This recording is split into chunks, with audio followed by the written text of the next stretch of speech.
ETF vs saham biasa, mana yang lebih cocok buat pemula? Yuk mari kita bahas. Kalau kamu punya uang 100.000, lebih baik beli satu saham atau ETF? Banyak pemula bingung memilih. Yuk kita bahas bedanya. Saham biasa. Yang pertama, saham biasa. Saat membeli saham biasa, kamu menjadi pemilik sebagian kecil dari satu perusahaan, misalnya Google, Nvidia, atau Netflix. Itu artinya ketika kita membeli saham sesuai dengan budget kita, contohnya seperti Google, Nvidia, dan Netflix, maka kita mendapatkan sebagian kecil atau sebagian potongan kue yang kita dapatkan sesuai dengan budget yang kita miliki. Lalu kelebihan dari saham biasa, potensi keuntungan bisa sangat besar jika perusahaan berkembang pesat. Kelebihan yang kedua yaitu cocok untuk investor yang ingin mencari pertumbuhan tinggi. Sedangkan kekurangannya adalah risiko lebih tinggi karena hanya bergantung pada satu perusahaan. Yang kedua, jika perusahaan mengalami masalah, harga saham bisa turun tajam.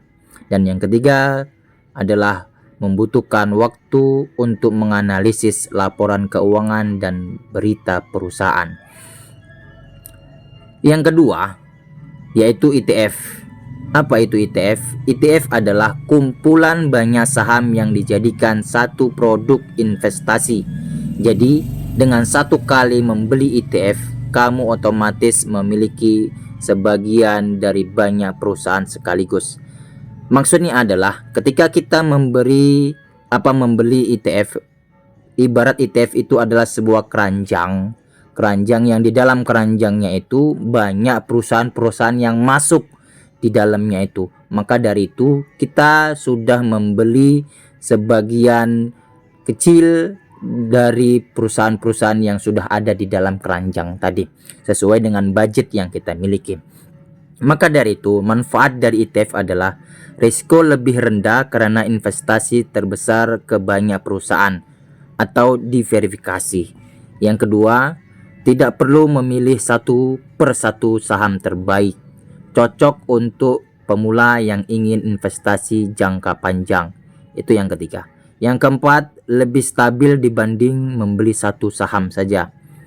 Banyak ETF yang mengikuti indeks besar seperti Nasdaq 100 atau S&P 500 yang secara historis cenderung bertumbuh dalam jangka panjang meski tetap mengalami naik turun. Itu yang kelima.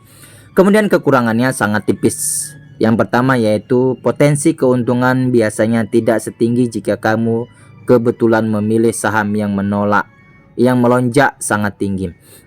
Yang kedua, tetap bisa turun saat pasar secara keseluruhan sedang melemah. Maka dari itu kesimpulannya adalah kalau kamu masih pemula dan ingin investasi dengan lebih tenang, ETF bisa menjadi pilihan yang menarik. Tapi kalau kamu siap belajar menganalisis perusahaan dan menerima resiko yang lebih besar, saham biasa bisa memberikan peluang keuntungan yang lebih tinggi. Kalau kamu ingin belajar saham dan investasi dari nol, jangan lupa subscribe CEO Saham Pelan-Pelan Jadi Sultan. Terima kasih.